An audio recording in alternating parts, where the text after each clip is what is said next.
करीब करीब 1.5 महीना पहले देवघर से मुझे फोन किया था यहाँ आने के लिए। डॉक्टर पट्टनायक दा बोल रहे हैं कि पूज्यपाद दादा और पूजनीय बाबाईदा के आशीर्वाद से मैं जो यहाँ आ पाया हूं इसके लिए वो खुश हैं, लेकिन मैं कहता हूं मैं खुश हूं। जब मैं क्लास 9th में पढ़ता था 1974 में, उस समय से मयूरभंज और बारीपदा का नाम मुझे याद है। इस मिट्टी को मैं प्रणाम करता हूं क्योंकि इसी मिट्टी से जन्म लिए थे श्री सुदीन मौलिक दा, जो श्री ठाकुर जी के भक्त थे और मेरे घर में मेरे भैया लोगों को और दीदी लोगों को वो पढ़ाते थे, प्राइवेट ट्यूटर थे। पढ़ाने के बाद वो माँ पिताजी को हम लोगों को बैठाकर परम प्रेम में ठाकुर जी की बातें सुनाते थे और उसके बाद उनके याजन से हम लोग सभी लोग ठाकुर जी को ग्रहण किए। वो इसी मयूरभंज डिस्ट्रिक्ट के थे। 1974 में मैं मयूरभंज का नाम सुना था उनके मुख से और उस समय से मेरी इच्छा थी कि कभी अगर मौका मिलेगा तो मैं मयूरभंज जाकर अपने को बहुत ही प्रसन्न महसूस करूंगा कि क्योंकि इसी जगह के जन्म लिए हुए श्रद्धेय सुदीन मौलिक दा हमारे घर में प्रथम बार श्री ठाकुर जी की बात बोले थे। और उड़ीसा की ये धरती, उड़ीसा में जो भक्त लोग हैं ठाकुर जी को जिस तरह से उड़ीसा में लोग अपने हृदय में माथे पर लेकर चलते हैं, ये एक उदाहरण है। मैं 1995 में यहाँ पर आया था, झारखंड में झांसुगोड़ा में मैं आया था प्रथम बार। सह प्रतिनिधि 1994 में पूज्यपाद श्री दादा के श्रीहस्त से पवित्र पंजा मिला। 95 में आया था और झांसुगोड़ा के एक होटल में ठहरा था। मैं शाम के समय सभी दुकान में ऐसा देखता था कि कहीं ठाकुर जी का प्रतिच्छवि है क्या। तो एक गहना का दुकान में, ज्वेलरी शॉप में मैं ठाकुर जी का प्रतिच्छवि देखा। मुझे बहुत प्रसन्नता हुई। सितंबर का महीना था और मैंने पात्रोदा का वो ज्वेलरी शॉप स्टेशन के पास में ही है, उन्होंने सबसे परिचय किया कराया। और ठाकुर जी का ताल नवमी तिथि 2-3 दिनों के बाद थी और वहां के श्रद्धेय महापात्रोदा ऋतिक दा बोले कि दादा मानस दा आप बामड़ा चले जाइए, बामड़ा में मेरा घर है और वहां पर मेरे घर में ठाकुर जी का जन्म तिथि को बहुत बड़े ढंग से मनाया जाएगा। मैं झांसुगोड़ा में रहूंगा, मानस दा आप चले जाइए बामड़ा। मैं ट्रेन से बामड़ा पहुंचा और श्रद्धेय महापात्रोदा के घर में प्रथम बार उड़ीसा में मैं ठाकुर जी का याजन किया 1995 में। और उस समय से श्रद्धेय जयंत दा इन लोगों से परिचय है। 2 बार वहां के उत्सव में गया। जब बामड़ा का ये हो रहा था, उद्बोधन हो रहा था सत्संग बिहार का, उस समय में मैं था और मैं सारी चीजों को बहुत गहराई से देखता हूं। बामड़ा में जब शोभा यात्रा निकली तो मैंने देखा कि घर से मां लोग निकलकर रास्ते में वो प्रदीप शंख लेकर ठाकुर जी का जो शोभा यात्रा का जो ये आ रहा है उसको वो प्रणाम कर रही है, माथा टेक रही है। और मुझे उस समय आश्चर्य हुआ जब मैंने देखा एक माँ पिंजरे में तोते को लेकर आई है, पैरट। शोभा यात्रा में एक माँ घर से एक पैरट का पिंजरा ले आई है और उस पैरट को दिखा रही है ठाकुर जी की तरफ। मैंने पूछा आप तो ठाकुर जी को देख रही हैं, प्रणाम कर रही हैं, इस पैरट को क्यों दिखा रही हैं? तो उस माँ ने कहा मैं ठाकुर जी को प्राप्त करके धन्य हुई हूँ और मेरे घर का ये पैरट ठाकुर जी का दर्शन करे, आज उनका जन्मोत्सव है, इससे बड़ा और क्या हो सकता है, इसलिए मैं अपना पैरट को ठाकुर जी को दिखा रही हूँ। देखिए सेंटिमेंट, इष्ट के प्रति सेंटिमेंट, इष्ट के प्रति किस तरह से सेंटिमेंट है। ये सेंटिमेंट उड़ीसा के गुरु भाइयों के बीच, माताओं के बीच देखता हूं। अभी देखा प्रणवेश दा के घर की माँ गा रही हैं और उनका छोटा बेटा, उनका बेटा प्रियांशु 3-4 साल का है, वो कभी ढोलक बजा रहा है, कभी नाल बजा रहा है, कभी माइक के सामने है। ये जो बचपन से ही जो यंग जनरेशन है, जहां पर भी मैं जाता हूं उड़ीसा में, मैं 3 जनरेशन वहां पर देखता हूं। उनके बच्चे भी हैं, छोटे छोटे बच्चे बच्चियां भी हैं, घर की माताएं हैं और उनके सास ससुर भी हैं। सभी लोग उत्सव में उपस्थित रहते हैं। ये देखकर मुझे बहुत आकर्षण होता है, मुझे बहुत अच्छा लगता है। श्री श्री ठाकुर जी परम पुरुष हैं, अनंत पुरुष हैं, पुरुषोत्तम हैं। श्री श्री ठाकुर जी कहते थे, रुपया सब कोई मांगता, और अपने तरफ दिखाकर कहते, रूप कोई नहीं मांगता। रुपया सब कोई मांगता, रूप कोई नहीं मांगता। आज के दिनों में सभी लोग अर्थ, मान, यश इत्यादि पाने की आशा में होड़ लगाकर बैठे हैं, लेकिन जो इष्ट को लेकर चलने की बात है, इष्ट को अपने जीवन में, अपने चलन में, अपने वलन में, अपने परिवार में उनके सतमंत्र से दीक्षित होकर चलने की जरूरत जो है, बहुत सारे पढ़े लिखे उच्च पदस्थ लोग भी इस चीज को नहीं जानते हैं। श्रद्धेया डॉक्टर मीनती सेनमा आज मातृ सम्मेलन में बोल रही थी। एक बार भुवनेश्वर के डॉक्टर प्राण कृष्ण परिदा, जो बहुत बड़े वैज्ञानिक थे, वो ठाकुर जी के पास में आए थे देवघर में, और उन्होंने पूछा कि ठाकुर जी, जीवन में सदगुरु की आवश्यकता क्या है? जीवन में तो सब कुछ है, पढ़ने लिखने की बातें हैं, धर्म ग्रंथ हैं, मंदिर हैं, सब कुछ है, तो फिर सदगुरु को की दीक्षा की जरूरत क्या है? ठाकुर जी बोले, प्राण कृष्णोदा, आप बाजार जाते हैं सब्जी लेने के लिए? बोला, हाँ ठाकुर, मैं तो बाजार जाता हूं। बोले, आप जब सब्जी लेते हैं तो कैसे लेते हैं? तो प्राण कृष्णोदा बोले, जो सब्जी बेचने वाला है वो एक पल्ले पर सब्जी को रखता है, दूसरे पल्ले पर बटखड़ा रखता है और सब्जी दे देता है। बोला, ऐसा होता है क्या? बोला, नहीं, मैं देखता हूं कि उसका छोटा कांटा और बड़ा कांटा एक के ऊपर एक है कि नहीं, तब मैं समझता हूं कि 1 केजी सब्जी तौल लिया गया और बैलेंस ठीक हो गया। जब बैलेंस ठीक हो गया तो वो सब्जी सही सही मिल गई मेरे को। ठाकुर जी बोले, क्या इस जीवन में भी बैलेंस की जरूरत नहीं है क्या? क्या इस जीवन में बैलेंस की जरूरत नहीं है क्या? किसको देखकर, किसको कंपेयर करके, किसको आदर्श मानकर हम अपने जीवन में चलेंगे? जिसको हम प्रेम करेंगे, जिस पर हम विश्वास रखेंगे, हमारा जीवन भी उसी तरह से सुगठित होगा, हमारा जीवन भी उसी तरह से सुनियंत्रित होगा, हमारा परिवार भी उसी ढंग से सुनियोजित होगा। तब उस दिन प्राण कृष्ण परिदादा समझे कि जीवन में एक जीवंत महापुरुष चाहिए, जीवन में एक जीवंत आदर्श चाहिए। जैसे एक कैप्टन अगर समुद्र में अपनी जहाज को चलाता है तो उसके पास एक कंपास होता है, एक कंपास होता है फॉर द डायरेक्शन, कैसे डायरेक्ट, किस दिशा में जहाज को ले जाना है। उसी तरह एक ध्रुव तारा को देखकर हम उत्तर दिशा का पता चलाते हैं, उसी तरह जीवन में पुरुषोत्तम चाहिए जो हमारे जीवन को एक डायरेक्शन दे, एक दिशा दे। श्री ठाकुर जी से पूछा गया था, ठाकुर जी आप क्या चाहते हैं? ठाकुर जी बोले, देखो तुम भी तो एक पिता हो, एक पिता के रूप में तुम क्या चाहते हो?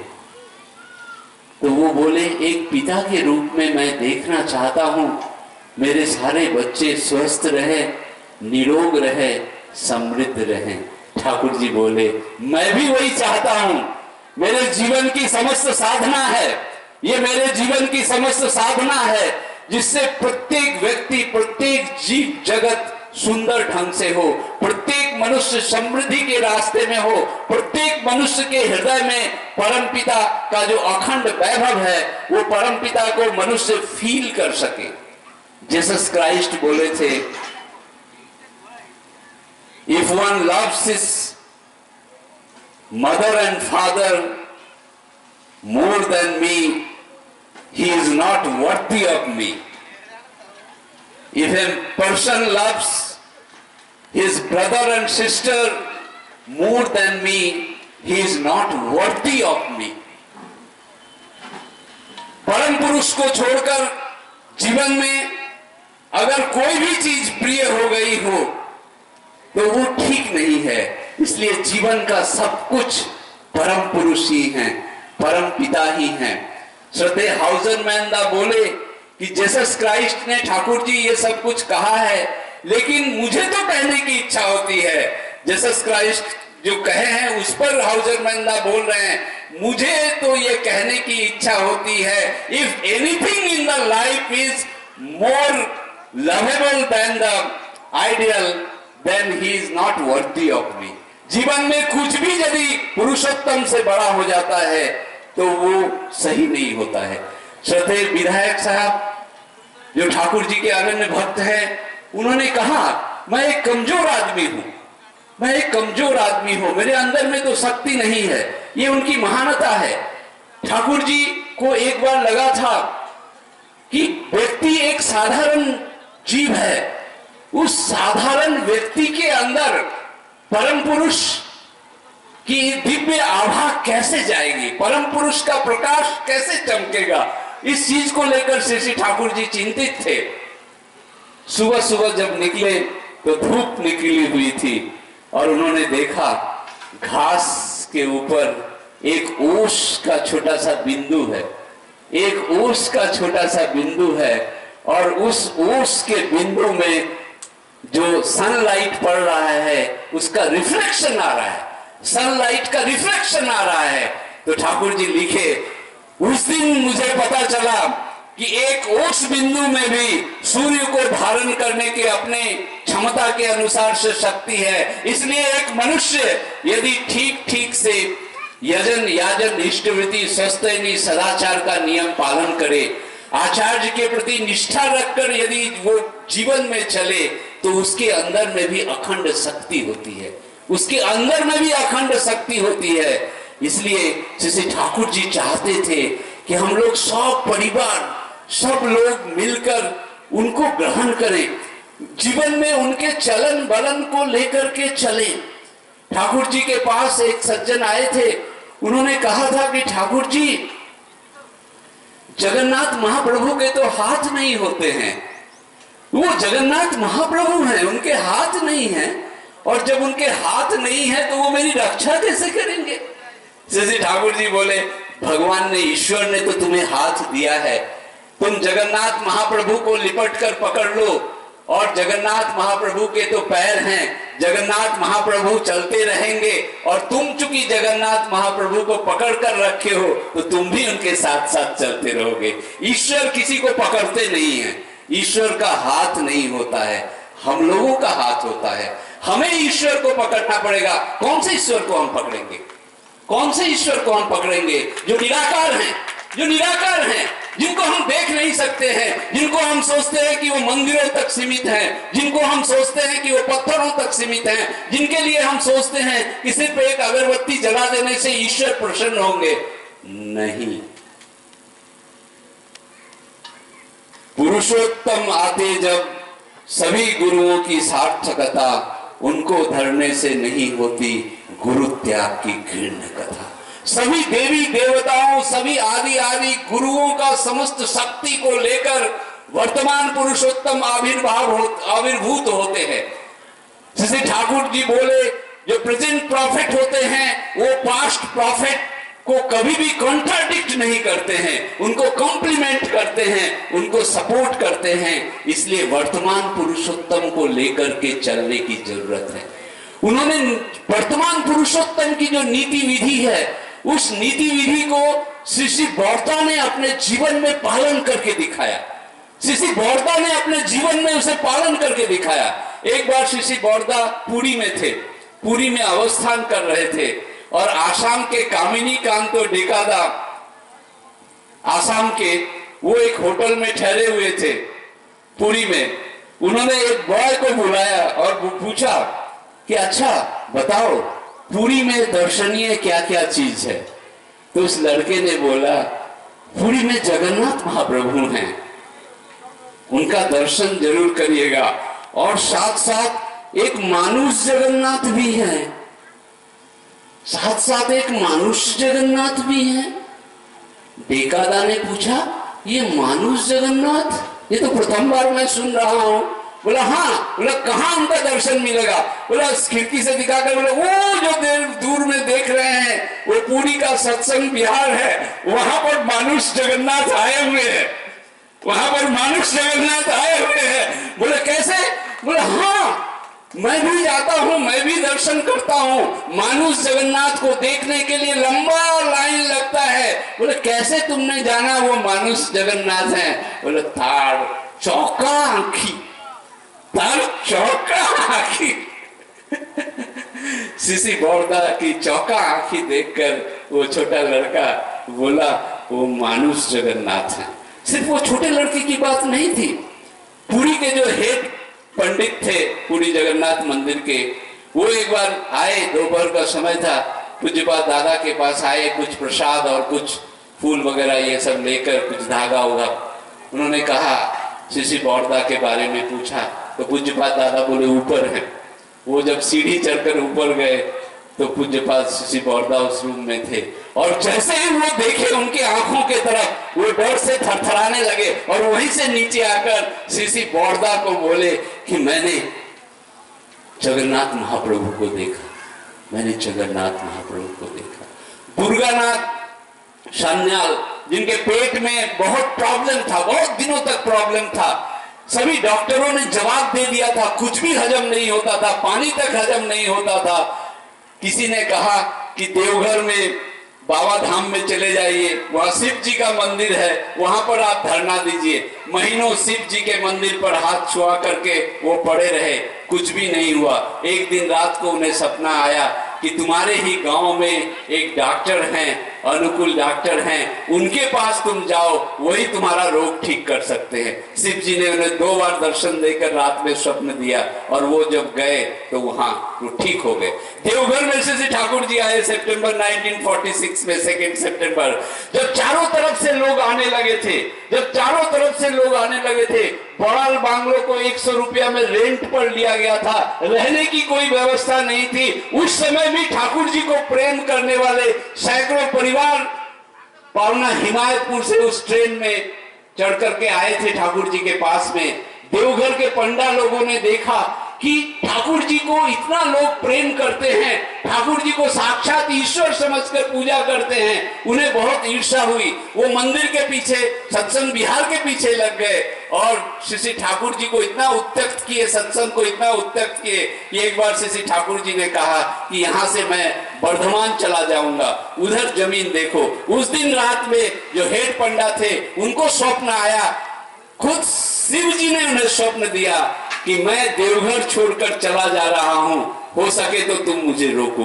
तब उन्हें लगा कि किनके पीछे मैं पड़ा हूं। वो श्री ठाकुर जी के पास नतमस्तक होकर बोले कि अब पंडा समाज कुछ भी नहीं करेगा। जब पुरुषोत्तम आते हैं तो उनका जो विधि विधान, आज पूज्यपाद आचार्य देव श्री ठाकुर जी के विधि विधान को चारों तरफ फैला रहे हैं, सहज सरल रूप में।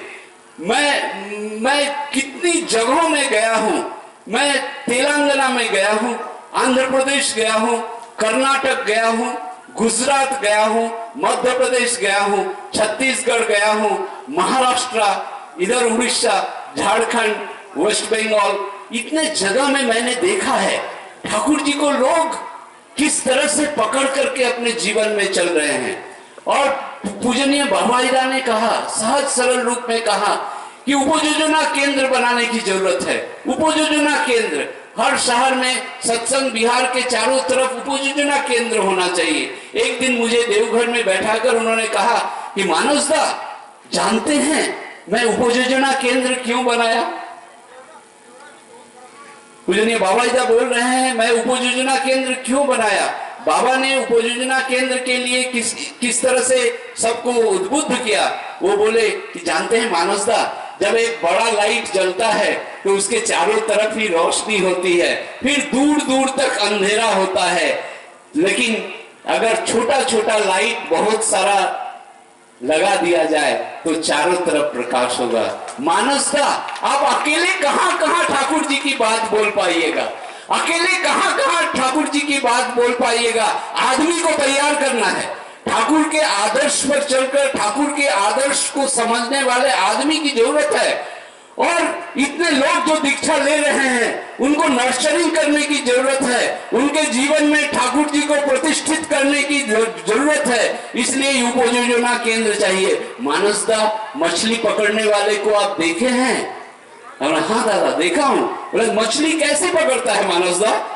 बोले पहले वो जाल को समेट लेता है और समेट कर पानी में ऐसे फैला देता है और उसमें जब मछली आ जाती है फिर धीरे धीरे जाल को समेट लेता है। बोले मानसदा अब तक सारा पावर सत्संग बिहार के पास कॉन्सेंट्रेटेड था, सत्संग बिहार के पास कॉन्सेंट्रेटेड था। उपयोजना केंद्र के माध्यम से ये शक्ति सत्संग बिहार से उनको दे दी गई।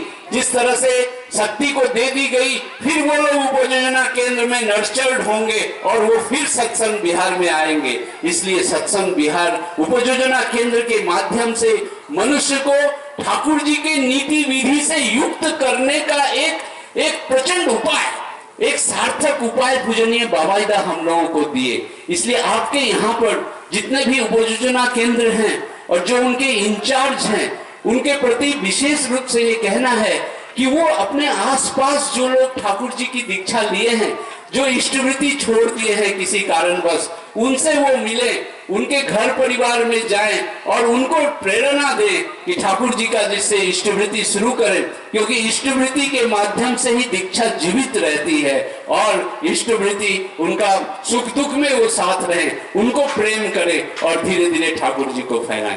पूजनीय बाबाईदा ने और भी सहज सरल रूप दिया कि ठाकुर जी का एक स्थान होना चाहिए, घर में ठाकुर जी का स्थान होना चाहिए। हम लोग का भी तो स्थान है घर में, है ना?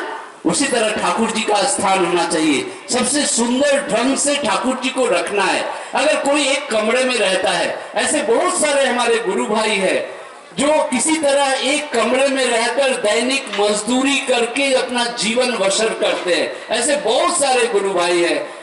पूजनीय बाबाईदा ने कहा कि मानसदा वो पीचबोर्ड का जो बक्सा होता है, कूट का जो बक्सा होता है, बोलिएगा दीवार में वो कूट का बक्सा लगा दे और सफेद कपड़ा या कागज साट कर ठाकुर जी श्री बड़मा श्री बड़दा आचार्य देव को वहां पर रखें और इष्टवृत्ति करें, समय पर इष्टवृत्ति करें।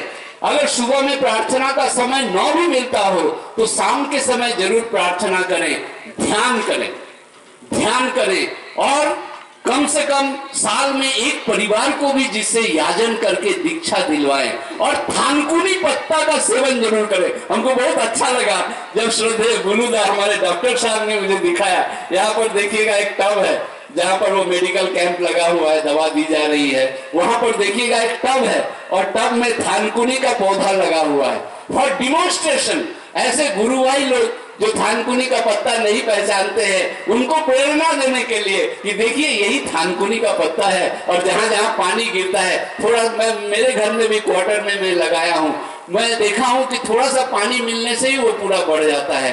तो थानकुनी पत्ता का सेवन करिए। ये थानकुनी पत्ते में इतनी शक्ति है, श्री ठाकुर जी बोले, इतनी शक्ति है जो आपके शरीर को निरोग बनाता है, आपके शरीर को स्वस्थ बनाता है, आपके शरीर की इम्यूनिटी को ये थानकुनी का पत्ता बढ़ाता है। और ध्यान करने के लिए बोले ठाकुर जी, जो बोले हैं ध्यान करने के लिए, ठाकुर जी ने कहा कि ये जो आज्ञा चक्र है, ये पिट्यूटरी, ये जो आज्ञा चक्र है जहां दोनों आई ब्रो और नोज का रूट जहां मिलता है, उस आज्ञा चक्र पर ध्यान करने के लिए ठाकुर जी ने समाधि की अवस्था में सप्तम दिन में ठाकुर जी की वाणी है।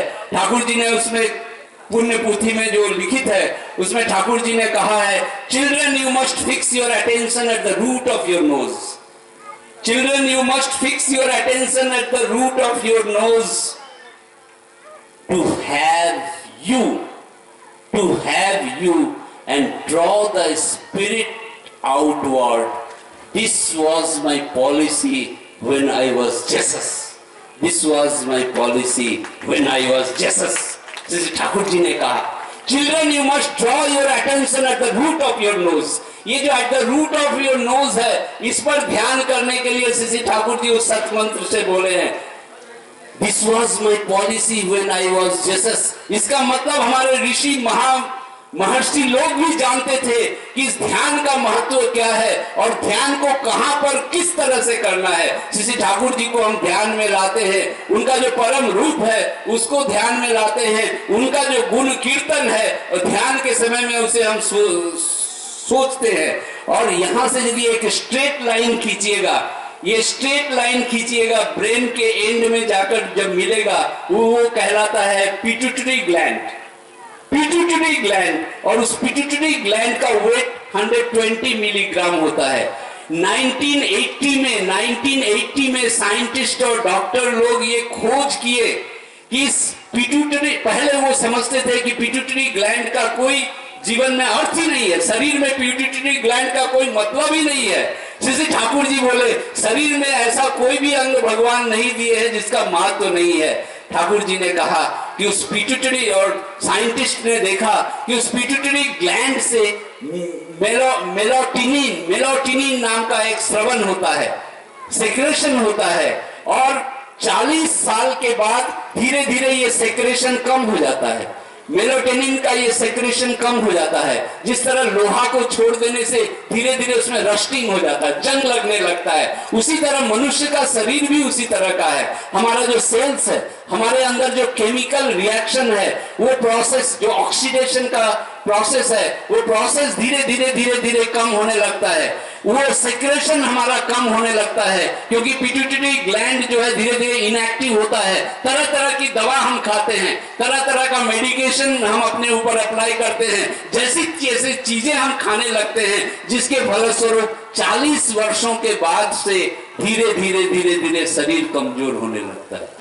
तरह तरह का रोग आकर घेर लेता है, इम्यूनिटी पावर खत्म हो जाती है। लेकिन ठाकुर जी बोले अगर प्रतिदिन ध्यान किया जाए, अगर प्रतिदिन ध्यान किया जाए तो ध्यान के समय जो वाइब्रेशन होता है, वो वाइब्रेशन से हमारा जो मोटर सेंसरी कोऑर्डिनेशन होता है, और पिट्यूटरी ग्लैंड में एक कंपन होता है, और पिट्यूटरी ग्लैंड में कंपन होने से उससे रस का क्षरण होता है, और जिसके फलस्वरूप बहुत उम्र के बाद भी, देखिए हमारे यहाँ हरिओरदा बैठे हुए हैं, मोर देन 75 इयर्स के एज है, आज भी एजाइल है। बहुत सारे ऋतिकता हैं जो 30 साल 40 साल पहले रिटायर कर चुके हैं, आज भी देखिएगा उनमें कितनी फुर्ती है। ये क्यों हुआ है?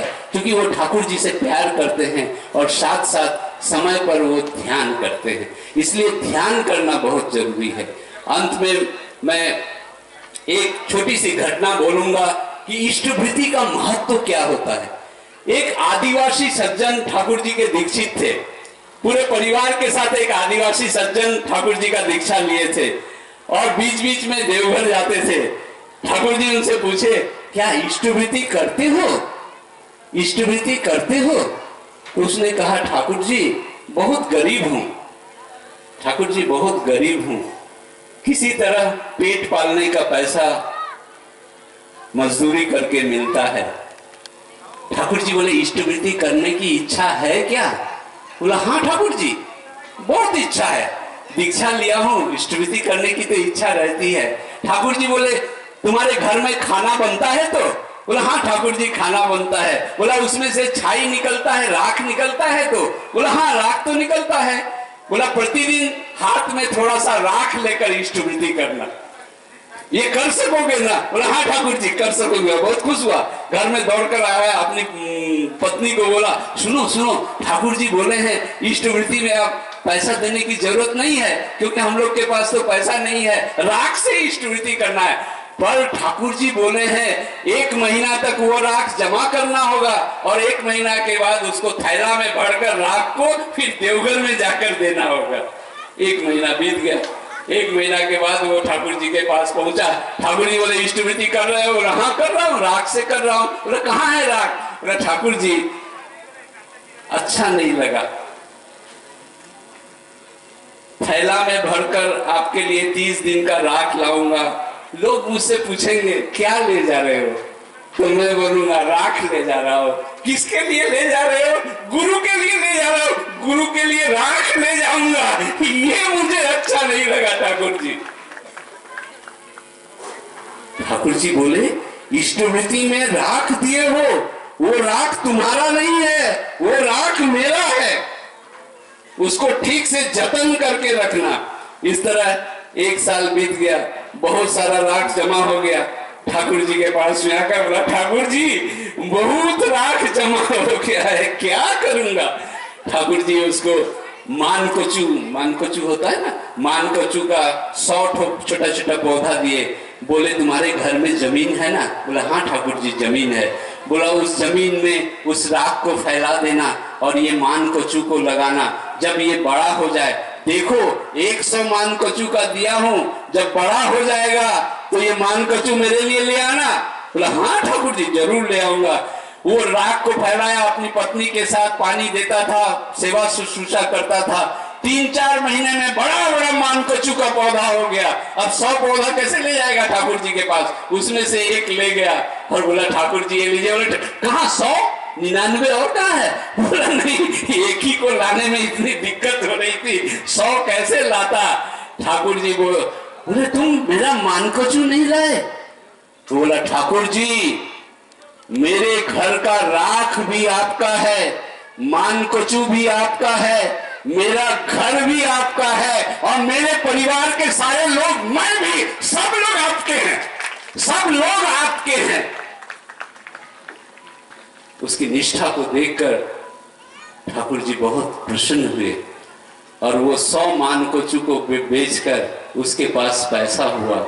वो एक व्यापार शुरू किया और उसके बाद पैसा से इष्टवृत्ति करता था नियम पूर्वक और ठाकुर जी के पास बेचता था। From ash to the riches, राख से स्टार्ट करके कोई अपने जीवन में जो खड़ा हो सकता है, ये घटना दुर्लभ है, ये घटना दुर्लभ है।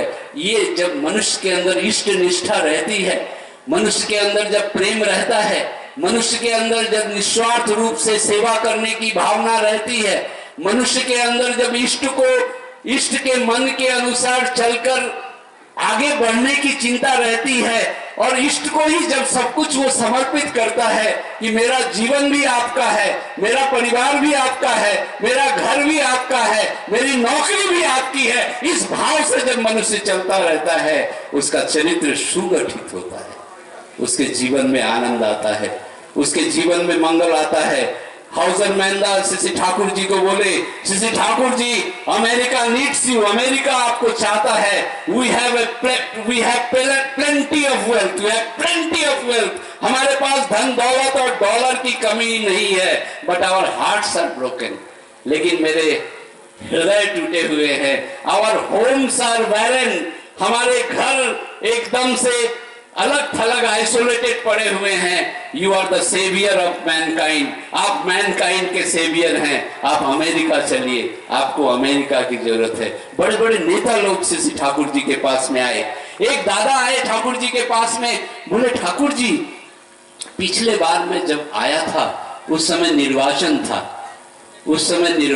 था और सीसी बौरदा को वो बोले, उस समय ठाकुर जी सशरीर नहीं थे, सीसी बौरदा को बोले उस समय ठाकुर जी निर्वाचन था और आपका आशीर्वाद लेकर, ठाकुर जी के आशीर्वाद से, आपकी दया से मैं निर्वाचन जीतकर मिनिस्टर बन गया, लेकिन देखिए इस बार हमको टिकट तक नहीं मिला, इस बार हमको टिकट तक नहीं मिला, मैं क्या करूं। तो सीसी बौरदा बोले कि देखिए राजनीति और इष्ट नीति श्रेष्ठ नीति है। आप मनुष्य को अपना संपत्ति समझिए, आप मनुष्य को संपत्ति समझिए, क्योंकि मनुष्य ही मनुष्य की सेवा करता है। आप मनुष्य को निस्वार्थ भाव से सेवा करिए, मनुष्य को अपना बनाइए, सिर्फ अपने स्वार्थ के लिए नहीं, वोट के लिए नहीं, बल्कि मनुष्य जिससे प्रसन्न हो सके, खुश हो सके, हर अवस्था में जिससे वो अच्छा रह सके, और उसका सर्वोत्तम उपाय है इष्ट के साथ उसे युक्त करिए, उसे सदगुरु के साथ युक्त करिए, उसे पुरुषोत्तम के साथ युक्त करिए। यदि अपने प्रिय का परिवेशन आप परिवेश में कर देंगे, अपने प्रिय का परिवेशन यदि आप अपने परिवेश में कर देंगे, तो आपको सोचने की जरूरत नहीं है, आपको सोचने की जरूरत नहीं है। बोले आपका जो ये 2 लड़का है, ये 2 लड़का और आप लोग किसके हैं? बोले ठाकुर जी हम लोग तो परम पिता के हैं। बोले वो आप जब परम पिता के हैं, सीसी बड़दा को बोले हम परम पिता के हैं। बोले आप जब परम पिता के हैं तो उस परम पिता की सेवा में अपना सारा ध्यान रखिए। बोले लेकिन ठाकुर जी मेरी तो अवनति हो गई। ठाकुर जी बोले जो सही रूप से राजनीति करते हैं उनकी कभी अवनति नहीं होती है, हमेशा उनकी उन्नति होती है। लेकिन ठाकुर जी के आदर्श और सिद्धांत पर वो चलेंगे तो उनकी हमेशा उन्नति होगी। सुभाष चंद्र बोस को सीधे ठाकुर जी जब पूछे, सुभाष चंद्र बोस जी ठाकुर जी से कि मैं स्वाधीनता का संग्राम कहां से शुरू करूंगा, ठाकुर जी बोले कि मैन मेकिंग से स्वाधीनता का संग्राम शुरू करना होगा। ठाकुर जी बोले आज योग्य मनुष्य की बहुत कमी है, विश्वासी मनुष्य की बहुत कमी है, चरित्रवान मनुष्य की कमी है। जब तक मनुष्य नहीं तैयार होगा, सरकार की कोई भी नीति क्यों ना आए, मनुष्य ही उसको इंप्लीमेंट करेगा। इसलिए जो basic unit of the society है, basic unit of the nation जो है मनुष्य, उस मनुष्य को खड़ा करना पड़ेगा। और उस मनुष्य को खड़ा करने के लिए शिक्षा, दीक्षा और सुविवाह इस पर जोर देना पड़ेगा और जीवन में पुरुषोत्तम को लाना पड़ेगा। आज Shri Thakur ji irrespective of caste, creed and religion सबों के लिए आए हैं। Irrespective of caste, creed and religion सबों के लिए आए हैं। एक दिन मेरे सामने में 6 यंग लोग आए बिलासपुर में, मैं छत्तीसगढ़ में था, और उन्होंने कहा हम लोग ठाकुर जी को ग्रहण करना चाहते हैं। मैं बोला आप लोगों का नाम बताइए। तो वो 6 यंग मैन जो थे सारे लोग मुसलमान थे। मैंने पूछा आप लोग मुसलमान हैं, ठाकुर जी को ग्रहण करना चाहते हैं, क्यों ग्रहण करना चाहते हैं? उन्होंने कहा कि देखिए हम लोग मिदनापुर के हैं और हम लोग कारपेंटर हैं, बेसिकली हम लोग कारपेंटर हैं। यहाँ बहुत बड़ा मॉल तैयार हो रहा है और उस मॉल में हम लोग बहुत देर रात तक काम करते हैं और आपके यहाँ से जो सत्संग होता है उसकी आवाज मॉल तक पहुंचती है और हम लोग रात के समय सत्संग सुनते हैं और उसमें हम लोग पाते हैं कि आपके ठाकुर जी का जो आदर्श है, सबों को प्रेम करने का आदर्श है, सबों की उन्नति का ये आदर्श है। इस सत्संग के आदर्श से हम लोग बहुत प्रभावित हुए हैं, इसलिए हम लोग ठाकुर जी को ग्रहण करना चाहते हैं। एक इकी अब्राहम बोलकर लड़का आया एमएससी फिजिक्स का, मेरे पास आकर बोला दादा मैं ठाकुर जी को ग्रहण करना चाहता हूं। मैंने कहा तुम तो केरला के हो, कन्वर्टेड क्रिश्चियन हो, ठाकुर जी को ग्रहण क्यों करना चाहते हो? चर्च जाते हो? बोला नहीं चर्च में नहीं जाता हूं, संडे को मेरे माता पिता जी बोलते हैं चर्च जाने के लिए, मुझे चर्च में अच्छा नहीं लगता है। मैंने कहा कि अगर माता पिता को प्रसन्न नहीं कर पाओगे तो तुम जेसस को भी प्रसन्न नहीं कर पाओगे। इसलिए ठाकुर जी को ग्रहण करो एक ही शर्त पर कि तुम हर संडे को चर्च जाओगे और जो तुम्हारे माता पिता जी बोल रहे हैं उसके अनुसार से करोगे। आज सत्संग में हजारों मुसलमान लोग ठाकुर जी के दीक्षित है। ये सत्संग महामिलन का केंद्र है। जब मैं धनबाद में था, एक आदमी दीक्षा लेने के लिए आ गया। मैंने पूछा आपका नाम क्या है? बोला मोहम्मद सलीम अंसारी। हमने आप ठाकुर जी की किताब पढ़े? बोला नहीं पढ़ा हूँ। बोला ठाकुर जी का सत्संग है? बोला नहीं गया हूँ। ठाकुर जी के बारे में जानते हैं? बोला नहीं जानता हूँ। बोला तब क्या काम करते हैं आप? बोला ये हॉस्पिटल जो है, हॉस्पिटल में मैं कंपाउंडर हूँ। मैं बोला उस हॉस्पिटल में उड़ीसा के 3 डॉक्टर हैं, ऋतिक दा हैं, उनको खुश करने के लिए आप दीक्षा ले रहे हैं क्या? बोला नहीं। हमने उनके डर से, वो डराए हैं आपको क्या? बोला नहीं उनके डर से भी नहीं ले रहा हूं। बोला क्यों दीक्षा लेना चाहते हैं, ठाकुर जी को क्यों ग्रहण करना चाहते हैं? तो वो सुलेमान अंसारी बोला दादा मैं तो कंपाउंडर हूं। आपका एक गुरु भाई जब एडमिट होता है तो उसका रिलेटिव 2 देखने के लिए आता है, तो गुरु भाई